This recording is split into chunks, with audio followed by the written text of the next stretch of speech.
Bismillahirrahmanirrahim. Begitu ditentukan dan diperintahkan, maka wajib hukumnya untuk berangkat.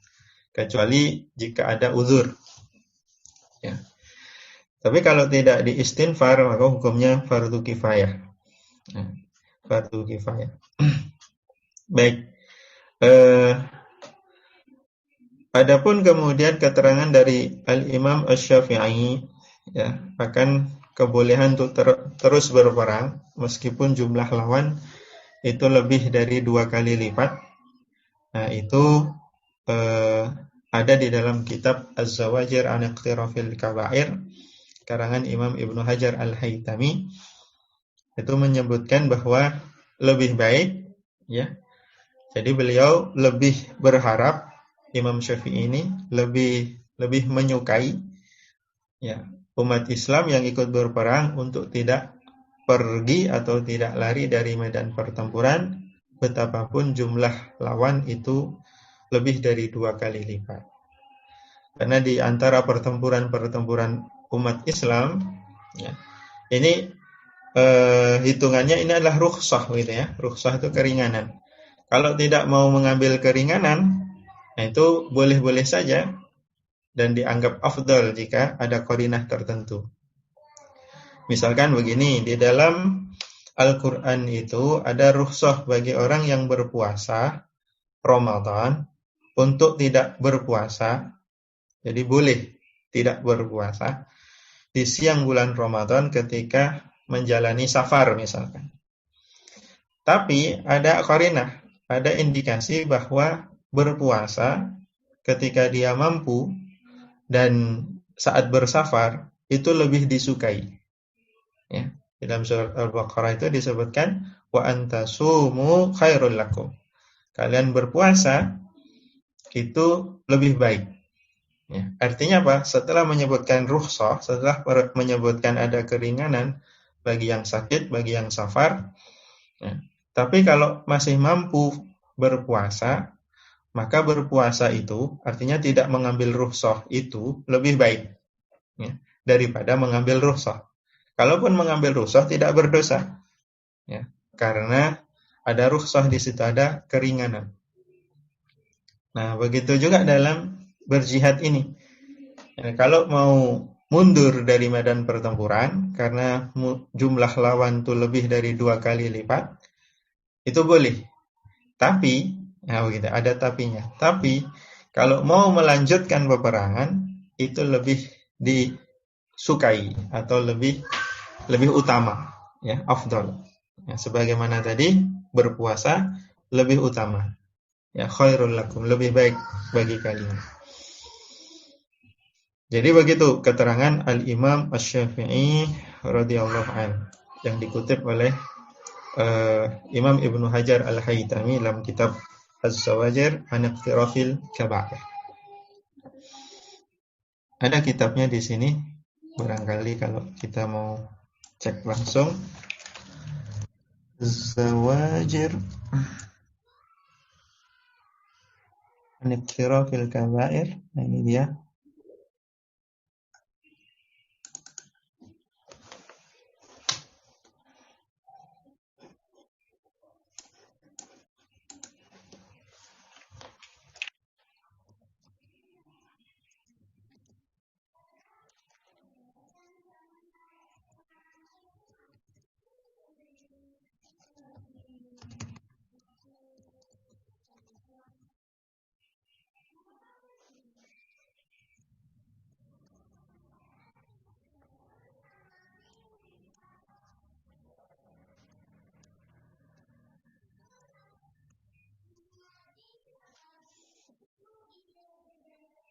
Dia masuk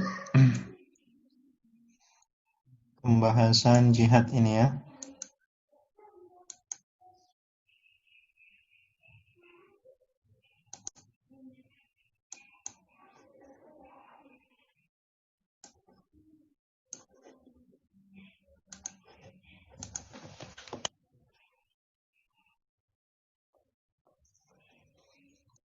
Kitab Az-Zawajir ini jauh lebih banyak penyebutan dosa besarnya daripada kitab Al-Kabairnya Imam Ad-Dhahabi. Sehingga untuk melacaknya ini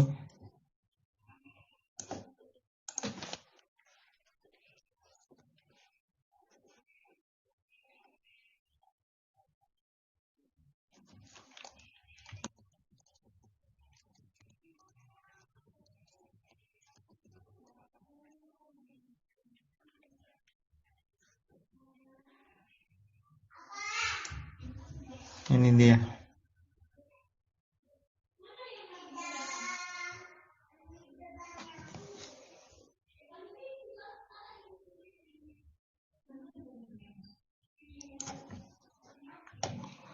Jadi Imam Ad-Dhahabi, Imam Ibnu Hajar Al-Haytami memasukkan dosa besar al-firar minaz zahaf. Ini pada urutan dosa besar ke as-saminah wa tis'una ba'da salasimi'ah, yaitu dosa besar ke 398. Dosa besar ke 398. Jadi hampir dosa besar 400. Jadi di sini disebutkan ayat yang sama tadi, ya, wa may yuwalli yawma idin duburahu illa mutaharrifan liqital, dan seterusnya. Dan juga Imam Ibnu Hajar Al-Haytami ini hidupnya jauh setelah Imam Ad-Dhahabi, sehingga beliau juga mengomentari kitabnya Imam Ad-Dhahabi bahwa apa yang telah disebutkan Imam Ad-Dhahabi ini cukup ringkas begitu ya. Beliau ingin menambah banyak sekali tambahan-tambahan berkenaan dengan dosa-dosa besar yang tercantum dalam Al-Quran maupun hadis, yang itu ancamannya sangat tegas begitu ya. Sehingga beliau menyusun kitab ini dengan banyak sekali disebutkan dosa besar, baik yang disepakati maupun yang tidak disepakati sebagai dosa besar. Nah, di sini beliau sampai 300 lebih kan, ya bahkan hampir 400 ini tadi. Nah, sedangkan dosa besarnya Imam Ad-Dhahabi itu sekitar 70-an dosa besar. Ya. Jadi beliau di sini mencantumkan dosa besar lari dari medan pertempuran dengan dalil yang sama ayat tadi. Ya, bisa kita anggap beliau mencantumkan sebagaimana yang dicantumkan oleh Imam Ad-Dhahabi terkait ayat tadi dan hadis ijtanibus sab'al mubiqat ay al-muhlikat, yaitu 7 dosa besar yang membinasakan. Dan beliau yang bergelar Al-Hafidh sama sebetulnya dengan Imam Ad-Dhahabi bergelar Al-Hafidh. Beliau ingin melengkapi kitabnya dengan disebutkan siapa saja perawinya. Lalu kemudian beliau sebutkan dalil-dalil yang lain. Dari hadis diriwayatkan oleh Imam At-Tabarani, Al-Bazzar, dan seterusnya. Jadi pembahasannya lebih banyak ya. Kita ingin cari perkataan Imam Asy-Syafi'i tadi yang saya kutip.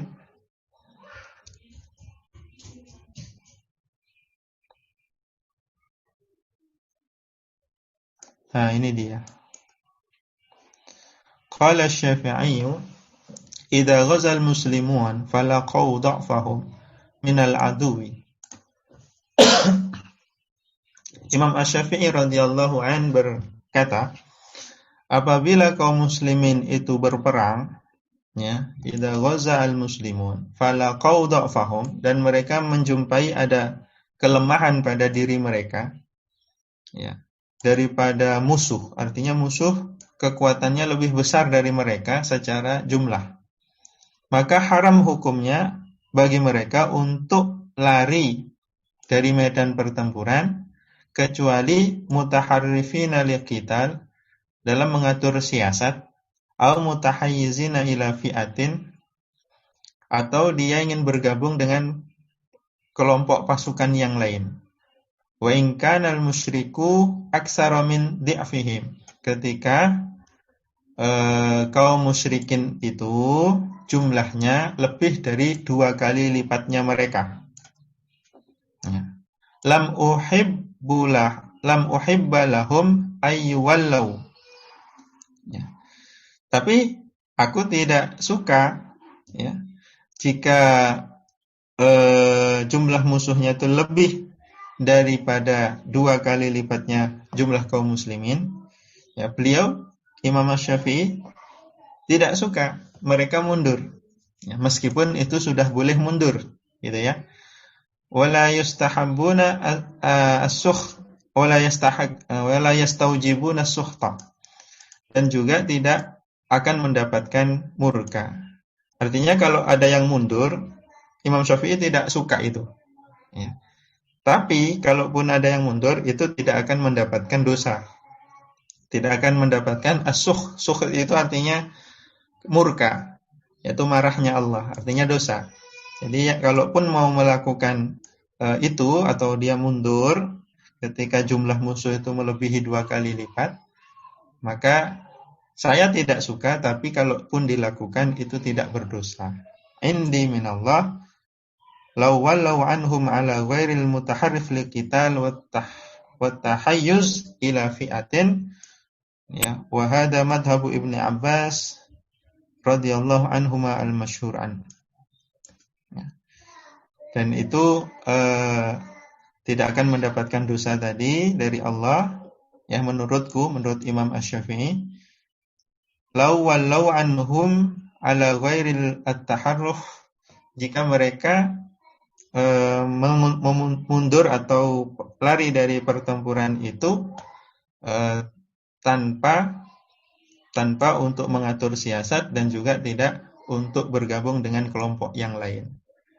Artinya apa? Artinya sudah masuk rukhsah itu ketika jumlah musuh itu sudah melebihi 2 kali lipatnya jumlah kaum muslim, maka lari dari medan pertempuran meskipun bukan untuk mengatur siasat dan bukan untuk bergabung dengan kelompok pasukan yang lain, itu tidak berdosa.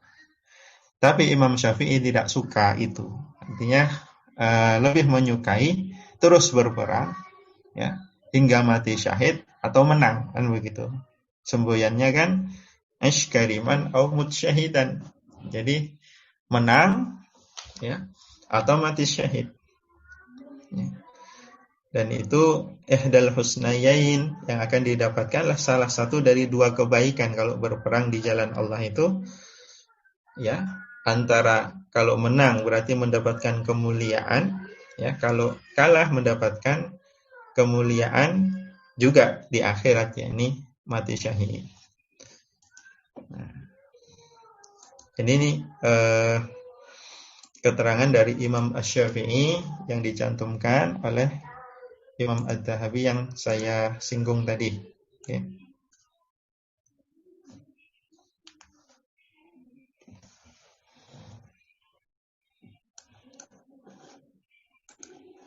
Kita kembali ke kitab Al-Kabair Imam Adz-Dzahabi. Barangkali ada yang mau ditanyakan, monggo.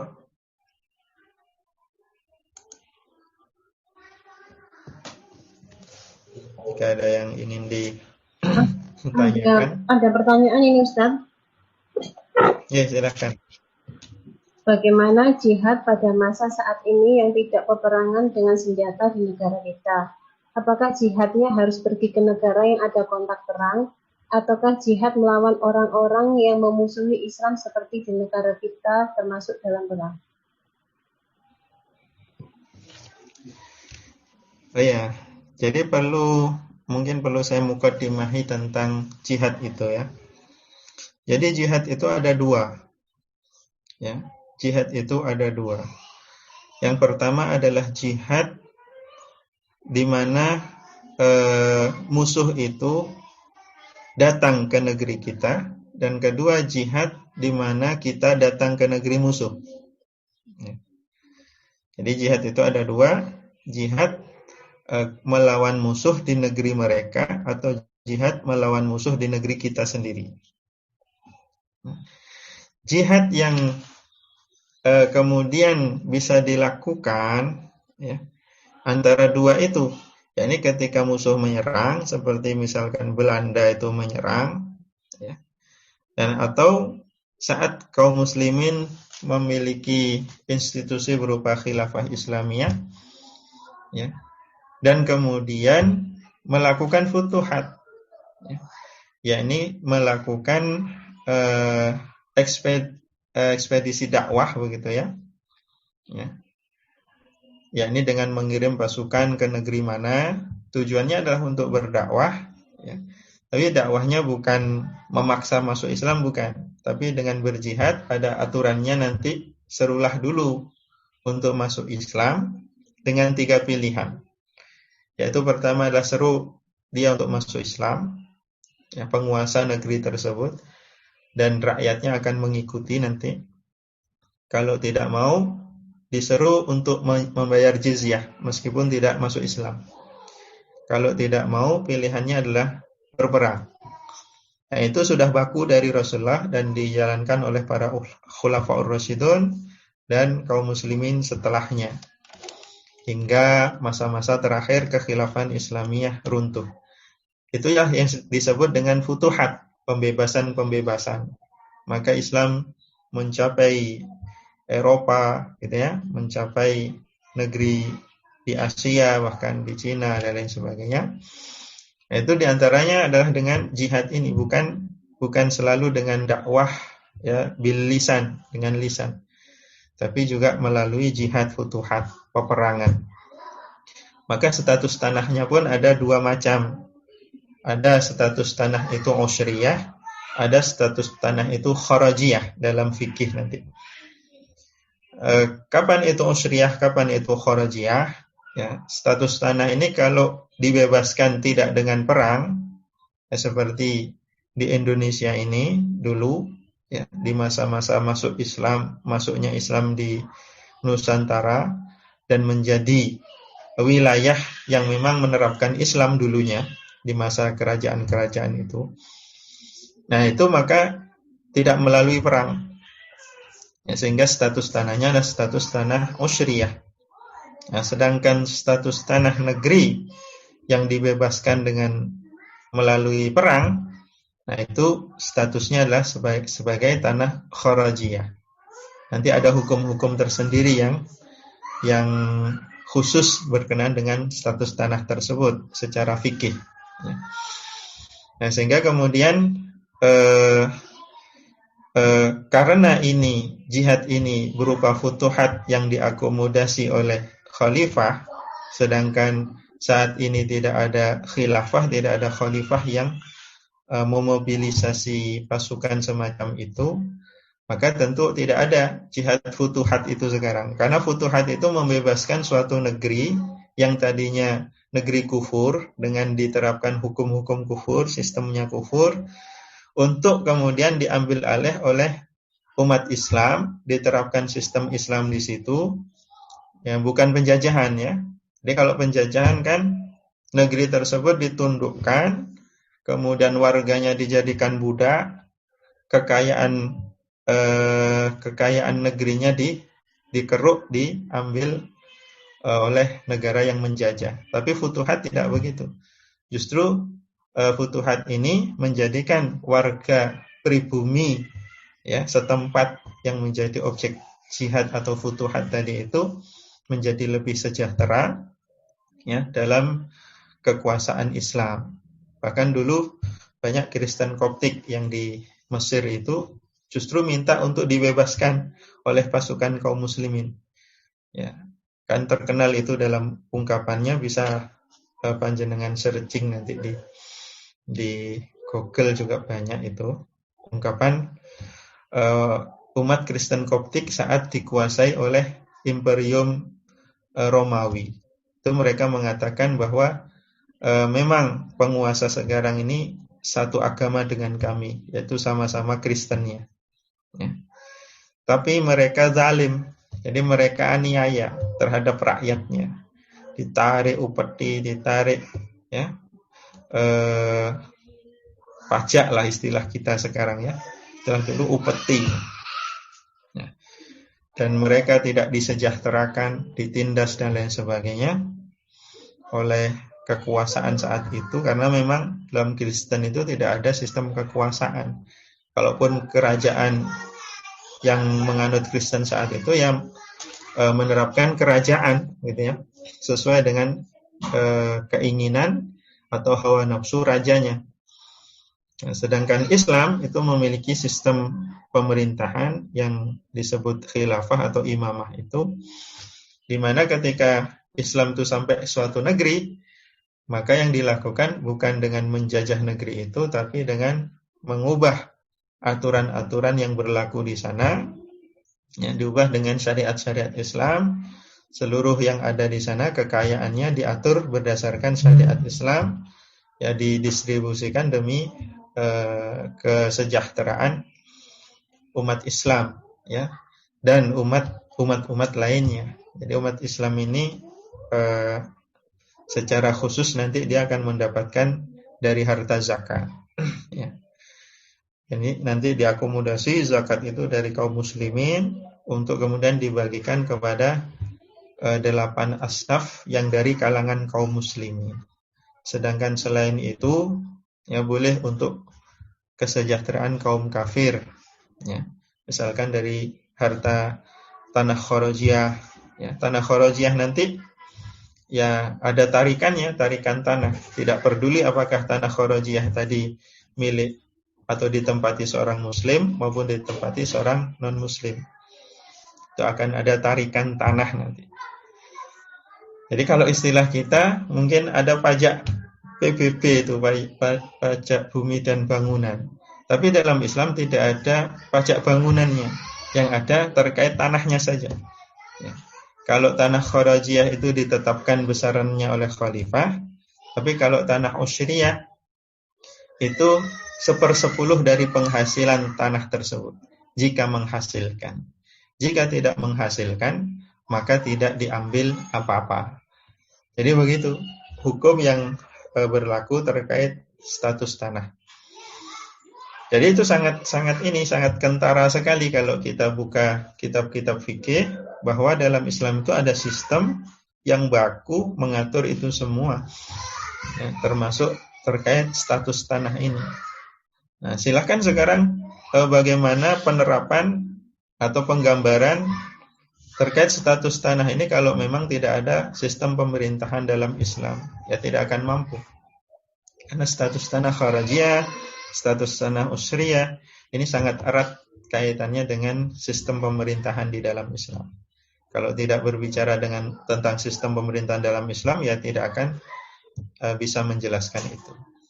Nah, sehingga kemudian karena tidak ada khalifah, maka tidak ada jihad yang sifatnya hujumi atau futuhat, ya. Sementara itu wajib setahun sekali, ya, begitu. Dan itu dicantumkan ya di dalam kitab-kitab fikih, ya, bahwa jihad futuhat itu wajib, bahkan dalam setahun itu minimal 1 kali, ya.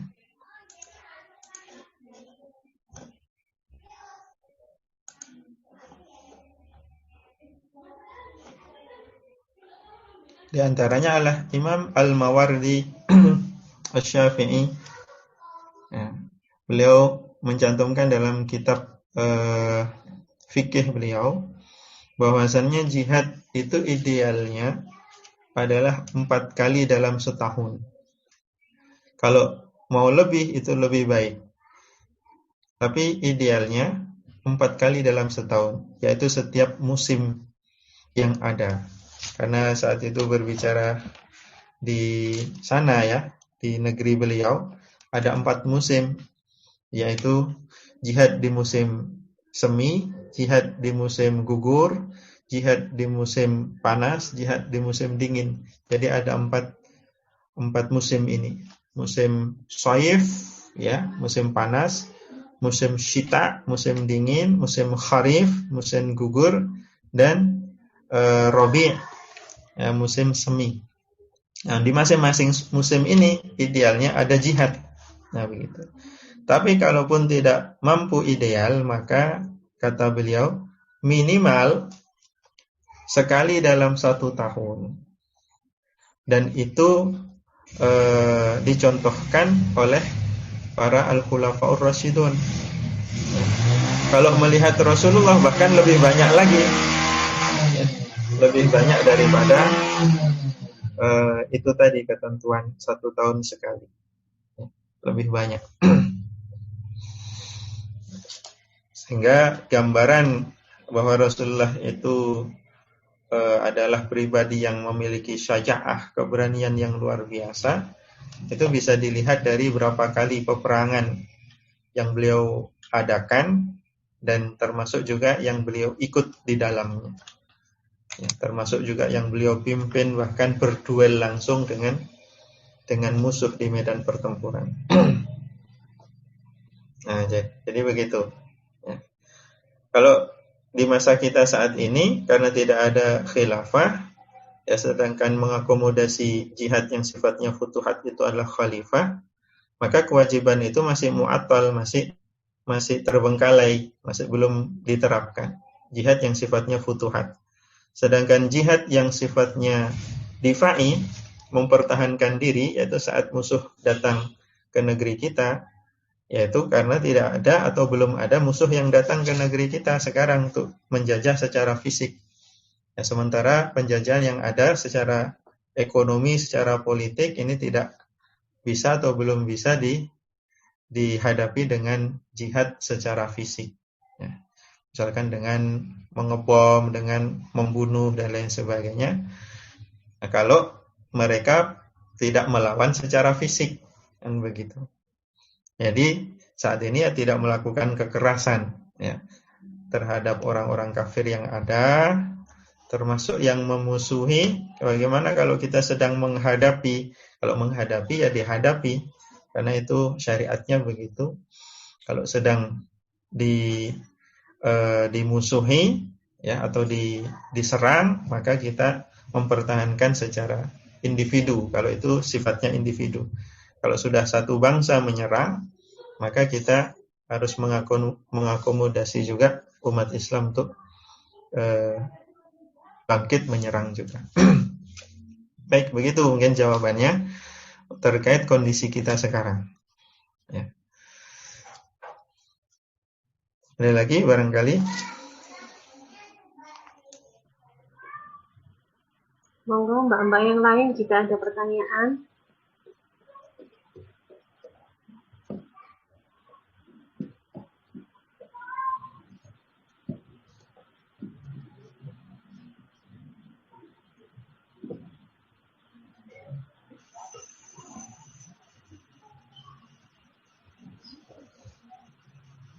Sepertinya kok tidak ada ya Ustaz? Tidak ada.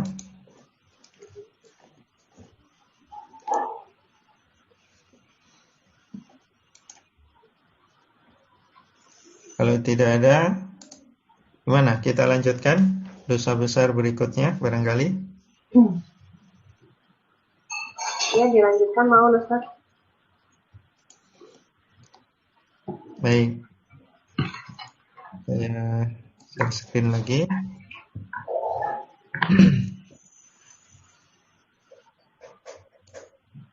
Dosa besar berikutnya ini cukup panjang dibahas, yakni al-kabiratus sadisata asyarata, yaitu dosa besar ke-16. Apa itu? Ghassul imamir ra'iyata wa zulmuhum lahum. Wa zulmuhu lahum. Yakni dosa besar seorang imam, seorang pemimpin negara yang menipu rakyatnya dan menzalimi rakyatnya.